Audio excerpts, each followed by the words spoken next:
मित्रों, जय श्री राम, राधे राधे। जानि सभय सुर भूमि सुनी, बचन समेत सने, गगन गिरा गंभीर भई, हरन शोक संदेह। देवता और पृथ्वी को भयभीत जानकर और उनके स्नेह युक्त वचन सुनकर शोक और संदेह को हरने वाली गंभीर आकाशवाणी हुई।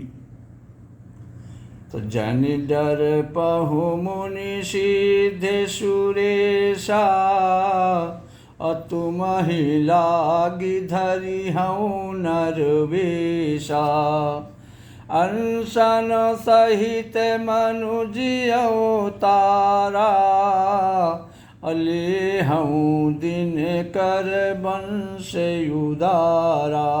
आकाशवाणी हुई कि हे मुनि, सिद्ध और देवताओं के स्वामियों, डरो मत। तुम ही लाग धरी हो नरवेशा, तुम लोगों के लिए मैं मनुष्य का रूप धारण करूंगा। अनशन सहित मनुज अवतारा, अले हूँ दिन कर वंश उदारा। अपने उदार पवित्र सूर्यवंश में अंशों सहित मनुष्य का अवतार लूंगा। क्योंकि कश्यप और आदित्य ने बड़ा भारी तप किया था, मैं पहले ही उनको वचन दे चुका हूं। वे ही दशरथ और कौशल्या के रूप में मनुष्यों के राजा होकर श्री अयोध्यापुरी में प्रकट हुए हैं। उन्हीं के घर जाकर मैं रघुकुल में श्रेष्ठ 4 भाइयों के रूप में अवतार लूंगा। नारद के सब वचन मैं सत्य करूंगा और अपनी पराशक्ति के सहित अवतार लूंगा। तो हरि हूँ सकल भूमि गरुआई, अनिर्भय हो देव समुदायी, गगन ब्रह्मवाणी सुनि काना, अतुरत फिरे सुर हृदय जुड़ाना। हे देवताओं, हे तपस्वियों, हे मुनियों, आप लोग चिंता मत करो, क्योंकि मैं पृथ्वी पर अवतार लेकर पृथ्वी का सब भार हर लूंगा। निर्भय हो देव समुदायी, हे देव तुम निर्भय हो जाओ। आकाश में ब्रह्मा की वाणी को कान से सुनकर देवता तुरंत लौट गए। गगन ब्रह्मवाणी सुनि काना, तुरंत फिरे सुर हृदय जुड़ाना। देवता लोग, सारे मुनि ऋषि जितने भी थे, सब वापस लौट गए। उनका हृदय शीतल हो गया। तब ब्रह्मधरणी ही समुझावा, अभय भई भरोस जी आवा। तब ब्रह्मा जी ने पृथ्वी को समझाया, वह भी निर्भय हुई और उसके जी में भरोसा ढाढ़ा सा गया। तो निज लोक कहीं बिरंच गे, देवन इहई सिखाई, बानर तनु धरि धरि मही, हरिपद से बहु जाई। देवताओं को यही सिखाकर कि बानरों का शरीर धर धर कर तुम लोग पृथ्वी पर जाकर भगवान के चरणों की सेवा करो। इतना समझाकर ब्रह्मा जी और शिव जी अपने लोक को चले गए देव सब निज निज धामा, भूमि सहित मन कहूँ विश्रामा। सब देवता अपने अपने लोक को गए। पृथ्वी सहित सबके मन को शांति मिली। ब्रह्मा जी ने जो कुछ आज्ञा दी, जो कछ आयशु ब्रह्म दीन्हा, हर्षे देव विलंब न कीन्हा।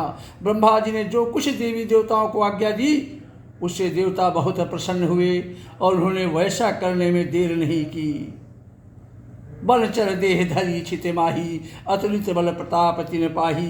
पृथ्वी पर उन्होंने वानर देह धारण की, उनमें अपार बल और प्रताप था। अतुलित बल प्रताप तिन पाही, उन वानरों में अतुलित बल और प्रताप था। अगिर तरुनख आयुध सब वीरा, हरि मारग चित वही मति धीरा। पर्वत, वृक्ष और नख उनके शस्त्र से वे धीर बुद्धि वाले वानर रूप देवता भगवान के आने की राह देखने लगे। तो गिरि कानन जह तह भरी पूरी, और रहे निज निज अनीक रुचि रूरी। यह सब रुचिर चरित में भाखा, अब सो सुनहु जो बीच ही राखा। गिर कानन जहाँ तहाँ भरी पूरी। वे बानर पर्वतों और जंगलों में जहाँ तहाँ अपनी अपनी सुंदर सेना बनाकर पूर्ण रूप से छा गए। यह सब रुचिर चरित्रमय भाखा, अब सो सुनो जो बीच ही राखा। यह सब सुंदर चरित्र मैंने कहा, अब वह चरित्र सुनो जिसे बीच ही में छोड़ दिया था। अवधपुरी में रघुकुल शिरोमणि दशरथ नाम के राजा हुए, जिनका नाम वेदों में विख्यात है। वे धर्म धुरंधर, गुणों के भंडार और ज्ञानी थे। उनके हृदय में शार्ग धनुष धारण करने वाले भगवान की भक्ति भी थी और उनकी बुद्धि भी उन्हीं में लगी रहती थी।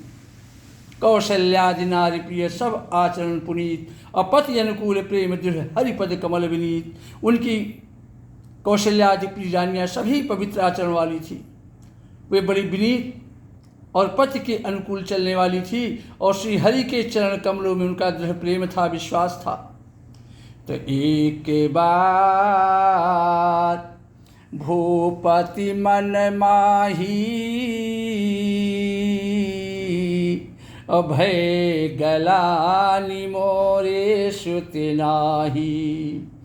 गुर गृह गयऊ तुरत महिपाला,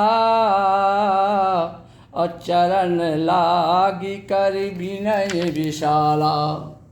एक बार राजा दशरथ के मन में बड़ी ग्लानि हुई, बड़ी चिंता हुई कि मेरे कोई पुत्र नहीं है। राजा तुरंत ही गुरु के आश्रम में गए और उनके चरणों में प्रणाम कर बहुत विनय की कि निज दुख सुख सब गुरु ही सुनायऊ, और कहीं वशिष्ठ बहुविध समझायऊ। राजा दशरथ ने अपना सारा दुख वृत्तांत से गुरु वशिष्ठ को सुनाया, तो गुरु वशिष्ठ ने उन्हें बहुत प्रकार से उचित अनुचित समझाया। धरहु धीर हुई है सुचारी, हे राजन धीरज धरो, तुम्हारे 4 पुत्र होंगे, त्रिभुवन विदित भगत भयहारी, जो तीनों लोकों में प्रसिद्ध और भक्तों के भय को हरने वाले होंगे। तो श्रृंगी ऋषि वशिष्ठ बोलावा, अपोत्र काम शुभ यज्ञ करावा। भगत सहित मुनि आहुति दीन्हे,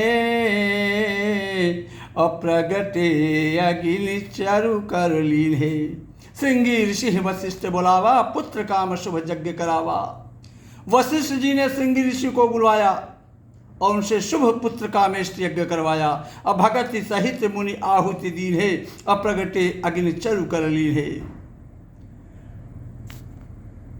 मुनि के भक्ति सहित आहुतियाँ देने पर अग्निदेव हाथ में हविष्यात्र अर्थात खीर लेकर प्रकट हुए और वशिष्ठ जी ने उस खीर को हृदय से लगा करके कुछ विचार करके और कहा कि तुम्हारा यह सब काम अवश्य सिद्ध हो जाएगा राजन। अब तुम जाकर इस पायस को, इस खीर को, जिसको जैसा उचित समझो, अपने रानियों में बांट दो। तब अदृश्य भय पावक सकल सभय समुझाई, परमानंद मगन नृप हर्ष न हृदय समाई। तदनंतर अग्निदेव सारी सभा को समझाकर अंतर्धान हो गए। राजा परमानंद में मग्न हो गए। खुशी का कोई ठिकाना नहीं रहा। राजा दशरथ को उनके हृदय में हर्ष नहीं समा रहा था। तो तब ही राय प्रिय नारी बोलाई, कौशल्यादि तहाँ चली आई। अर्घ्य भागे कौशल्य ही दीन्हा, उभय भाग अधिकर कीन्हा। तब ही राय प्रिय नारी बुलाई। उसी समय राजा दशरथ ने अपनी प्यारी पत्नियों को बुलाया।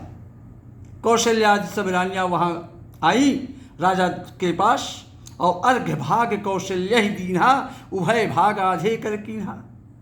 राजा दशरथ ने उस खीर का आधा भाग कौशल्या को दिया और शेष आधे को 2 भाग में बांट दिया।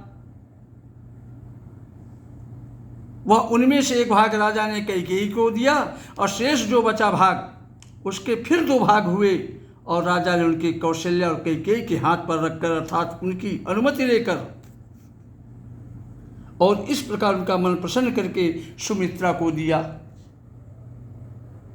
ते यही विधि गर्भे सहित सब नारी भई हृदय हर्षित सुख भारी जा दिन ते हरि गर्भ ही आए सकल लोक सुख संपत्ति छाए। यह विधि गर्भ सहित सब नारी और भई हृदय हर्षित सुख भारी। इस प्रकार सब राजा दशरथ की स्त्रियां गर्भवती हुई। वे हृदय में बहुत प्रसन्न हुई, उन्हें बड़ा सुख मिला, आनंद मिला। जिस दिन से श्रीहरि गर्भ में आए सब लोकों में सुख और संपत्ति छा गई, शांति छा गई। मंदिर मह सब राजहि रानी और शोभाशील तेज की खानी। शोभाशील और तेज की खान बनी हुई सब रानियां महल में शोभित हुई और सुख जुत कछुक काल चली गयऊ और जह प्रभु प्रकट सो अवसर भयऊ। और वो अवसर आ गया, वो समय आ गया जिसमें प्रभु को प्रकट होना था। श्री राम जय जय राम। श्री राम जय जय राम। जय श्री राम। राधे राधे।